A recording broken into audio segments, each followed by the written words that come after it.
So that immigration fear card had a fatal rebound. Yeah, that's right. And through my work as well, I worked with in support work, a lot of like Chinese people, they were worried, and they've gone. A lot of them now, they've sold up. They've brought their children up in England. And they've gone away, gone and abroad. It's a narrowing of the arteries, and that is a sad thing, and it precipitates, in medical terms, when the arteries narrow up and constrict, the blood stops flowing, and then you get ill and you die. I mean it's very bad news.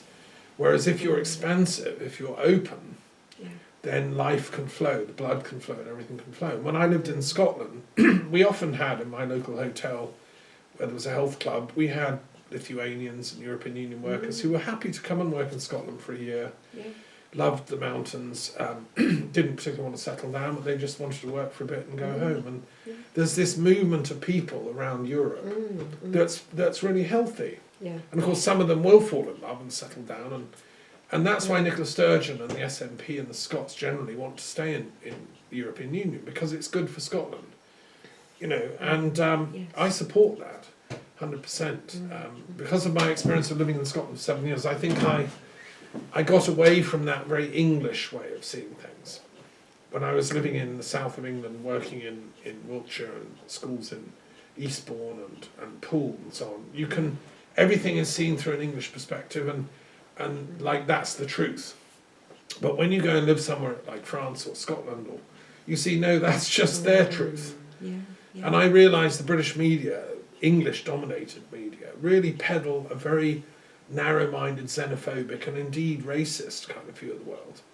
Yes, I think if you live in, like for me, I lived in London, and you did too, but I think when you live in London, it's different. It's totally different, because I lived in Brixton, and it was totally multicultural, and when I moved away from Brixton to be with family in Bournemouth, there was something missing. I wasn't quite sure what it was, but it's actually that sort of lack of multicultural aspect there. And I think that led to the Brexit sort of fringe becoming a sort of protest vote. Yes. Tragically against multiculturalism, but I think that's backfired. And I think we know that Steve Bannon and Trump and the right-wing Americans that are backing Brexit have a very racist ideology. And that's why they want they're white racists, these people. And the same with the guy that killed Joe Cox and the other people that are supporting the extreme right wing of the Brexit movement. Well, I worked in the Centre for Multicultural Education at the University of London with my friend Dr. Jagdish Gundara, who was one of the founders of multicultural education in Britain. He'd been a teacher in Camden in London, and I studied with him, and he was my PhD supervisor for a while, because I designed this mediation service to deal with multicultural conflict. Brilliant. And so to me this whole Brexit thing is, if you reject multiculturalism, you end up with xenophobic racism and conflict. Yeah. We have to accept we live in a multicultural world, and therefore we have to study the philosophical, what I call the architectonics of harmonising between the different cultures and so on. And that's why I did my book of saints and sages from every tradition. Oh yes. This is the one you were talking about, where we had Queen Victoria and stuff. Very interesting. So each day of the year, I've got a list of 13 from each different tradition: Islamic, Jewish, Hindu, and so on. Amazing. So I went in the direction. Jagdish focused more on the sociology of multicultural studies. I did the philosophical and interreligious side of multicultural studies and got interested. That's what led me to get into Gandhi and peace stuff. Amazing, yes. Yes. So that's all very relevant. Yeah. Yes. So we had a brief discussion about what we were going to talk about. Yeah. And kind of looking at this at the moment. Is that what you want to talk about? Your prediction? Or is there anything you want to say? I will. Yeah, that's a good thing to talk about. Yeah, so we'll go there now then. Okay. So Thomas, what is your prediction for this coming election? Because we've talked about. Well, it's coming up before the next broadcast, so this is we're already the 8th. Yes. We've got 4 days to the general election Yeah. on the 12th. Mm. We're going to stay up all night and watch it, like hopefully most of the country. And, well, I mean, I'm praying and hoping that we're going to get enough people voting tactically to prevent a Conservative majority in Parliament. I believe the people of Britain are intelligent enough to do that. I've certainly voted tactically. I think you did. Yes, I think You know. a lot of people in London or in the big cities, Yeah.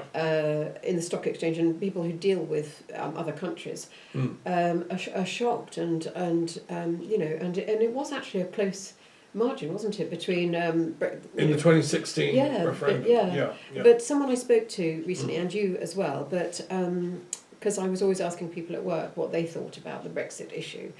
There's one chap I worked with who said, and you've said this as well recently, which is that there's a lot of young people now who are more European minded because of like computers and everything, the internet, who can vote now. Thank God, you know. I'm hoping that, and loads of them are might. registered, like 2 million or so suddenly registered. Yeah. So I had to, if I wanted to vote when I came over here, I had to register to vote by, I think it was the 5th of December, I think. Yeah, we got there just with the day. Just managed to do it, but apparently something like 35,000 other people had registered to vote on that day as well. Well, I think it was 600,000. Oh, was it 600,000? The figure I read was 600,000 right. on the last day. Yes, yeah. It was huge. Yeah. So, You know. So that's let's gonna make a hope. difference, Yeah, so. thank you. I believe that most of the people that registered have done so, like you, because they realise otherwise they're going to lose their country. You know. Yeah. So I'm praying that a lot of these really horrible Tories, like Rees-Mogg, Boris Johnson, will personally lose their seats at this election. I'm praying that people in their constituencies are going to vote them out, because that's democracy in action. We've had it with these people. And it's great that we've got this chance, so let's use it. So everybody that's listening to this, you know, if you just vote tactically is my message, and we can create the reality we want. Yes. You know, because reality is you know, it's a co-creation between our own will and the gods, in my Druid language. You know. And I've got this friend called Stephen who is Irish, and he was saying that so many more people who have got Irish grandparents have applied for Irish citizenship now in England. You know, and I looked it up, but I've just missed out on that. So I think. Well, carry on being English. Just make sure that we don't let these false conservatives destroy our culture, which, as I said, is always based on a sense of fair play and justice and truth and honour. And you know, it's shocking that they've sort of thought they'd get away with it. And just one more thought that's on my mind concerning a previous conversation is that with a lot of people I worked with in support work, a lot of them were from Europe, so Lithuania and Poland, of course, and other Hungary, but a lot of them, because they were unsure, they actually have gone for English citizenship now, or British citizenship. So that's what they did to feel ensure secure. they can stay. Yeah, because they've got children as well. So I just wanted to mention that as well. They were living. Yeah, I mean, one of the reasons I'm so against Brexit is because it will impact on those people. Yeah. And I think it's wrong that they should have had to jump through so many hoops. Exactly. I have an Afghan friend who had to do this. Yeah. She's got a German passport because her refugee country was Germany, but then they have to apply for British citizenship and pay loads of money, you know. And the whole thing has been a complete ridiculous nightmare, in my opinion. Let's bring back our trust and love in the fellowship of European nations, is how I would put it. Yes. So just one more thought on my mind is that with this book that you've written, it talks about lots of different people in the past who've passed away now from different centuries, but that how European it's been, you know, with a lot of people we've talked about. One was William Wilberforce, which we'll talk about in a bit, but how European a lot of these people. Well, and a lot of the sages of British culture have spent time living and working in Europe. I just want to mention something about your background because I've been researching it for you and with you. When I got here, Thomas Okay. quizzed me on my background. Well, it's very interesting. And had no idea. So Okay, I we could winkled it out of you. So I just want to share with our so I do listeners. apologise. No, it's very interesting. So what it turns out is Arabella's descended from this famous novelist who I'd heard of but didn't really know much about, called Mrs. Gaskell. Because my cousin Ros has started doing this, and she sent me, all of us, my sisters and I, she sent us details, a little bit. Her and her husband have started doing a bit of family background, so that's what I was basing it on. Right, no, but then I looked it up because I have all the historical works and stuff, and Mrs. Gaskell, Elizabeth Cleghorn Gaskell, 1810 to 1865, was a famous novelist, right? Yes. And she was brought up by her aunt at Knutsford, which is where you partly grew up, isn't Yes, it? Macclesfield. Yeah, so round there in Cheshire. And she published all these novels, which was about, like, let's say, working class people and the struggles that they're going through. And she was a good friend of Charlotte Bronte, and she wrote the biography of Charlotte Bronte, which I thought was fascinating, because she was from Yorkshire, Charlotte Bronte, and I know my daughter who's doing literature at Cambridge, she loves the Brontes and went to their house there, where there's a museum. And Mrs. Gaskell met Dickens, Carlyle and Thackeray. So she was accepted as one of the great women authors of that Victorian era. And I haven't ever read any of her novels, I have to admit. I haven't, no. I looked her up, and I know she wrote North and South, I think, as well. And one called Ruth and Sylvia's Lovers. And they all look fascinating, and I'm sure there's some movies made of them. I think she was quite famous in her day. Yes, I think she was, yes. And her nickname was Mrs. G. and that was like a friendly name that she liked being called Mrs. G. Right. And my grandmother got called Mrs. G as well. That's Ava Marie Gilleney. Yeah? Ava Marie, yes. Right. Gilleney. She was her daughter, Mrs. Gaskell. No, she wasn't. She was. There's a link, and I'm not. It's like her granddaughter. She was great niece or something like that. Okay. Or. We haven't got that bit of the yes, family I haven't tree. got Absolutely. the actual. It's in my car, but I haven't found it. Okay. And then the other thing I liked about Mrs. Gaskell was her husband, Reverend William Gaskell, isn't it? Who was a Unitarian minister.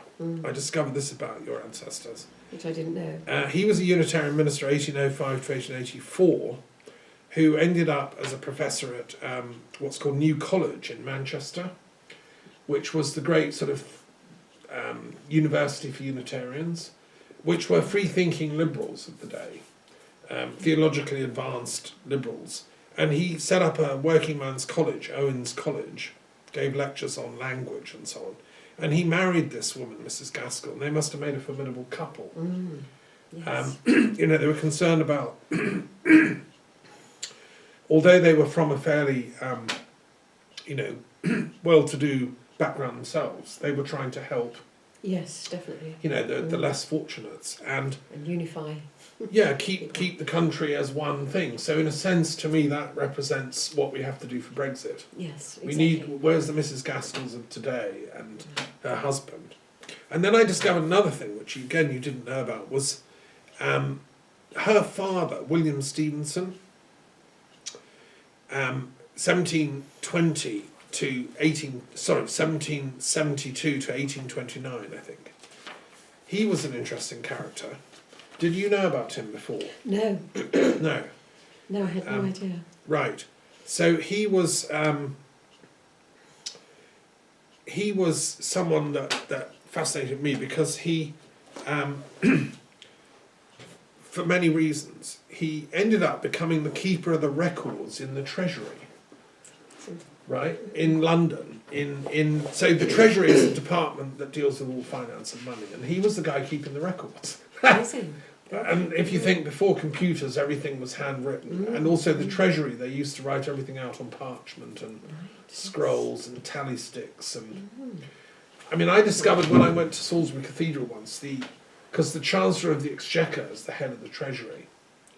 And the Prime Minister is called the First Lord of the Treasury still to this day. Right, yes, yeah. And the Exchequer was like a big giant chessboard. And and they used to keep records on the chessboard of how much money's in this castle, how much money's over there in that, department, how much is in this department. And the guy who was the Chancellor of the Exchequer had the knowledge of the whole chessboard. He knew where all the money was stashed, or the king. Wow. Right? So the king said, I need a few thousand quid to go and fight France. He said, well, we can take it from this piece. Goodness, right. That's the Exchequer. So your ancestor, this chap, William Stevenson, was the equivalent of the day. He had the oversight and all the records. Amazing. But he was an amazing guy. If you look at him, he was the son of a captain in the Royal Navy, born in 1772, born at Berwick-on-Tweed, educated at a grammar school, went to Daventry Academy, and then he went to Bruges in Belgium as a tutor to an English family. Gosh. So he did his, European thing. He was obviously a clever chap. And then he came back and became a classical tutor at Manchester Academy. And he then went up to Scotland. He became a farmer near Edinburgh in East Lothian. And he was even offered a job in the East India Company. He was going to go to India. Wow. But he turned that down, ended up living back in Chelsea. Oh, and the Tsar of Russia wanted to make him Professor of Technology in Kharkov. I thought that was fun. Amazing, yeah. But no, didn't want that. Stayed in London and got married to a woman from Cheshire. And then they had Mrs. Gaskell as their daughter. You see. Yes. And then he was offered this job. He became the head of the records in the Treasury Department. Amazing. But he was a liberal politically. He was moving in intellectual circles that were, the liberal tradition was to try and bring about social equality, but not in the sudden way that the French revolutionaries had done it. So this guy was around at the time of the French Revolution, but instead of having a sudden revolution and chopping the heads off all the aristocrats, why not work with the aristocrats to transform us all into a more cooperative society? Yes, exactly. Everybody gets a vote, and it was the Liberals that introduced, voting, and also ended slavery. So he died, this guy, in 1829, just before the Liberal government got into power, the Great Reform Act of 1832. But he was part of that movement towards a more liberal and fair and just society. And what I've argued is that we need to have that now, this election. We have to get rid of these Tories. And we have to have people like William Stevenson back, this traditional liberal tradition. Who care. Correct. Care for people. Yeah, Yes. and who want to celebrate our culture, but not in its nastiest and worst aspects. These kind of Boris Johnson types and Stanley Johnson, they remind me of the very worst part of the Tory thing, which is this elitism and disdain for ordinary people. And that's what's so pernicious about it. Yes, and I think you mentioned earlier about the chaotic, the sort of chaotic energies going on around it, and that the stability or the stable energies of people probably like John Major and Hugh Grant and political figures. Yeah. Well, anyone with a brain has come out for. The Remain. Yeah. But not only that, just sort of that it seems that there is a chaotic energy going on at the moment, and it would be very nice to have a calm energy. Calmness is close to peace, and I'm a peace studies expert, so that's why I advocate, Bremain, and that's why I set up the Centre for Bremain Studies. And I'm also interested, as you know, in synchronicities. I want to share a little synchronicity that happened recently. Yeah, okay. Is that okay? Because it was quite interesting. Yes. So, as you probably know, I'm also very interested in Druidry, and I'm writing a Encyclopedia of Druid Studies. You grew up partly near Alderley Edge. I went to school near Alderley Edge, yes. Okay, and I read when I was a boy The Wheelstone of Brisen Garment. Yes. By Alan Garner. I loved that book. And that sort of magical fiction that is part of Tolkien and C.S. Lewis, that whole British occult or magical fiction tradition, which Harry Potter's part of. Yes. So I've scratched away at all that, and I've decided that's the druidical underground of Britain's culture. That's who we really are deep down. We're all magicians, right? And so synchronicity is part of that, the ability to spot synchronicities when they're happening. It was Jung that wrote about that. He said it's when time and space conspire to bring meaning. into being, and that consciousness is part of the fabric of time and space, as Einstein said. There's, this will be the physics of the next millennium. We haven't got there yet. So anyway, I always watch synchronicities, and one happened recently that I thought was really interesting. So a friend of mine posted about a new discovery of a Celtic shield they've made in an obscure little Yorkshire village called Pocklington that's in the West Riding. I'd not heard of it before, really. No. I have been round near there. So I looked it up and did some research. And it's an amazing Latin-shaped shield. It's a great art discovery in a chariot burial with the horses buried, and the chariot, and the riders, and the shield and everything. And it was done in a way that looks like the horses are going to leap out of the grave.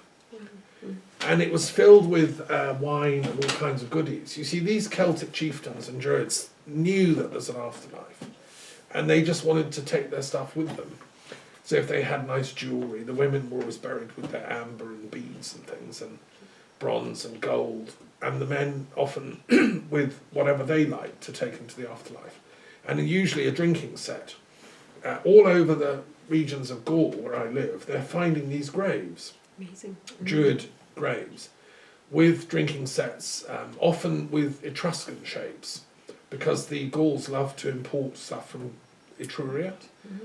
And anyway, this Latin style developed. It was Celtic, mainstream European, named after a place in Lake Neuchâtel in Switzerland where they first discovered it.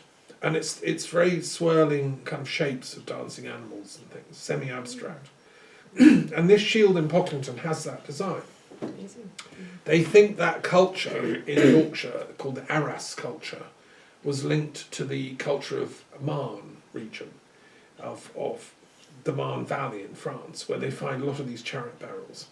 So the people in Yorkshire were Celts, closely related to the Celts of northern France and Switzerland. And the point I'm making in my encyclopedia is how they're all interconnected. Right? Yeah, yes.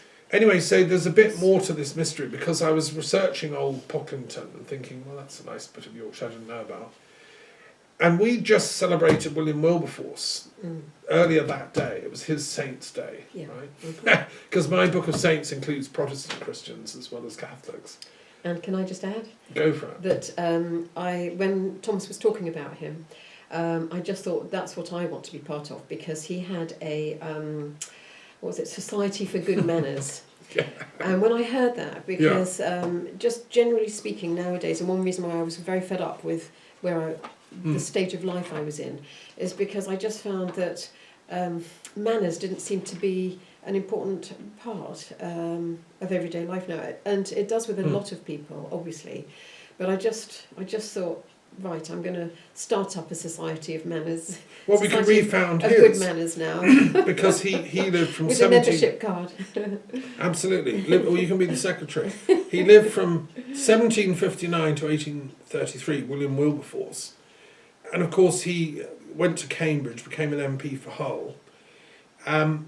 But the first thing he founded was the Society for the Furtherance of Good Manners. Yeah, I like that. Which is a sort of political act in itself. Yeah. And that's what's been so lacking of these MPs in Parliament, especially from, the Tories have been shocking.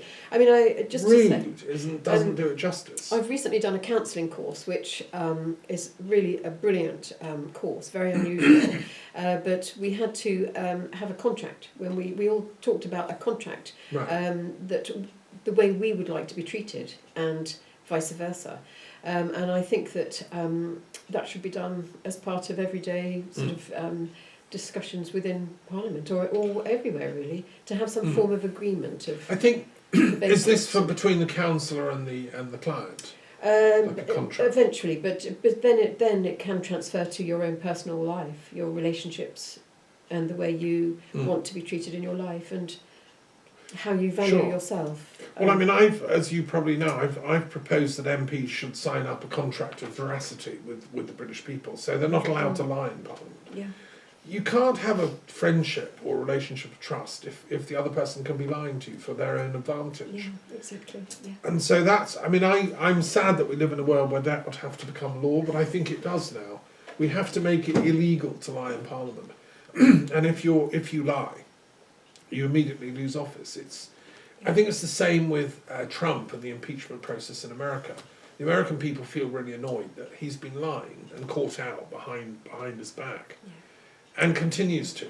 And I think the reason they do it is because in the business world, lying is accepted as a strategy. In those schools of business, not in the old school of business, that was like the Quaker bankers that set up Barclays and the old school business people, like of your kind of ancestors, the Gaskells and stuff. Right. They were old school, but in the new school of cutthroat capitalism, where you're all out to make a fast buck, lying is the way you do it. Well, that doesn't last long. That kind of is just a chimera. And these politicians that think lying is the way to succeed they're wrong. But they also have to be stopped because they've also become very powerful, because they've got the military-industrial complex behind them and the military intelligence complex, who they're terrorising into backing their lies. So anyway, just to finish about William Wilberforce. Yeah. So I discovered, lo and behold, we were studying him early that morning, he went to Pocklington School. This was the weird synchronicity, right? So I'm researching the Celtic chariot. Yeah. And click on, there's a famous school in Pocklington, and lo and behold, that's where William Wilberforce was educated. Amazing. And they still respect his memory there. Amazing. And I thought that was a sign, because he ended slavery. Yeah. It was his campaigning. Having moved on from founding the Society for Good Manners, he then founded the Society for the Abolition of Slavery, because slavery is very bad manners. Yes. If nothing else. I mean, you know, it's just wrong to have someone with a neck round them and a string and make them do what you want. I mean, it's totally unacceptable, slavery. And that Wilberforcean approach to reform, I think, is what we need to get rid of Brexit. We have to realise slavery's bad manners. You see, to me, and all the lies that were told about Brexit will bring us freedom from slavery to the European Union, they're all lies. Because actually, by being part of the European Union, we have rights. We have social rights, political rights, economic rights. We have the right to travel, to study in any country we want. Mm-hmm. It's a haven of rights. Yeah. Whereas post-Brexit Britain will be a complete ending of rights, a bonfire of rights. They're trying to bring back rule by the Privy Council, it seems to me. And this chap who's gone through the Tory manifesto explaining exactly what they're planning, it's unconstitutional. So William Wilberforce he is, I think, turning in his grave. And then the other thing I want to say about Pocklington, the other little bit here, is that I discovered its history. It was a very important wool town in Yorkshire. Mm-hmm. And my mother was brought up in a little village not too far away, near Skipton, Sutton in Craven. And her dad was a wool buyer for the mill. And he used to go around to Australia and places and buy huge amounts of wool that was shipped back to Yorkshire and turned into suits and things.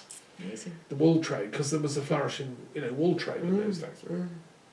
So wool is part of my family background, the clough. And my mother worked for the wool board during World War II and used to study on the board when ships went down in the convoys, which were full of wool coming from Australia and New Zealand and places, because they were to make the uniforms for the forces. Yeah. And she was in the headquarters of the wool board that was running all this stuff. Anyway, it turns out Pocklington was a key place for the wool trade in Yorkshire in medieval times. Gosh. And that's why it flourished. And all that wool trade went across to Europe. We were exporting wool. That was the wealth of England, from the Cotswolds, from Yorkshire, from the Wolds of Lincolnshire, wherever.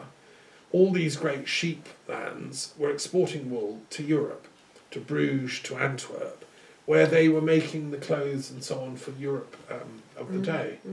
And that's why our Chancellor used to sit on the wool sack. Oh, yes. That was symbolic of the wealth of England. And so now, if somebody had come along and said to these English traders, like, sorry lads, you can't trade to Europe anymore, they'd fall off their chairs in disbelief, because that's the wealth of England, is our trade to the continent. Yes. And so Brexit is about as stupid as you can possibly get. So, and also, I'm just thinking about that, because my name, Arabella, because I'm Scottish, and my mother sort of was into history, and Arabella is a very old Scottish name, which I used to think was a made-up name. I suppose all names are made up originally, but it is an old European name. So when during Mary Queen of Scots' time, Who was born on this day? Yeah, Mary Queen of Scots was born on this day. December the 8th, which is the day of the Immaculate Conception. And the day of the Queen of Mary, the Queen of Heaven. You know, the Virgin Mary. Yeah. Which is quite a neat synchronicity that Mary Queen of Isn't Scots it? is born on the same day. Yes. Yeah. And also, you know, the fact that names were European in those days. Like it wasn't just England, or it wasn't just Italy, or just France. There was a European court, and even they married into each other's families as well. Well, of course they did. I mean, so like Mary Queen of Scots, she spent time married to the Dauphin of France, who became the king. And I mean, we're all Europeans, whether we're Scottish or Irish or English or French. I mean, I've got Norman ancestors. So let's just finish by saying about so thank you. today, because it is quite interesting. We were researching today the feast day of the Immaculate Conception, which is not. It's a obligatory aspect of Christian Catholic faith, and it goes back to this tradition called the Proto-Evangelium of James that I was reading this morning. Yes. Where did Mary come from? Well, it was a miracle that her parents, Joachim and Anna, who were elderly, and Joachim worked in the temple in Jerusalem. Anna was quite old, and then they didn't have children, and she was very sad about this. And they prayed, and lo and behold, she got pregnant with the girl that would become the Virgin Mary. And it's a miraculous thing created by angels, according to the text. You know, it's and I talked about this in my commentary that I recorded this morning. Yeah. But I think that it's a pan-European legend. Mary, the Virgin Mary, is respected everywhere as a holder of mysteries. And the mystery of her own conception, I mean, to me, all life is miraculous. Every conception is immaculate and miraculous. Yeah. And I have 3 daughters, you know, and one of them has a child. So I think life itself is a miracle. And why I'm so against Brexit is because I want to celebrate and conserve that miracle of life. It's precious. And we need a society that is based on love and cooperation and sharing, not on, you know, hatred and anger and name-calling and rudeness. And just something else that you said earlier, because it's second Advent, second Sunday of Advent. It is today, yeah, the second Sunday of Advent, yeah. Which reminded me, because with my support work I do, I used to support some people to go to church, some disabled people, which I found amazing. There was some very, very, what's the word, modern, I suppose we shouldn't use that word, but a modern vicar called Peter, his name was, in, where was he? He was in the Bournemouth area, near Rossmore in Bournemouth, and the Church of the Good Shepherd it is. But basically, it's nice to think, because you were saying earlier that a lot of the people in the churches throughout England now will be reading from these. I'll finish with a reading from it. And it's just really nice to think that a lot of people will be listening to the same information today, and they will have listened to it by now at church. Well, let's hope it trickles down and sparks some brain cells to fuse. I'm not a churchgoer. I'm spiritual, but I do love reading books like this, like the Psalms and the Bible sometimes. But I just think that the stories are lovely to read as and well. to reflect on their inner meaning. Yeah. So that was just my little another thought. Yes. Well, there's a lot we could say, but let's. I'll finish with this final reading. This is reading in the Church of England's Book of Common Prayer, it's called. Now, this was brought in under Queen Elizabeth because and she got Cranmer and others to do it, because by common prayer it means for everybody, the whole nation, not just for like this sect or that sect. Yeah. And that we're all brought together as a nation because we respect each other and the miraculous workings of God that are trying to work through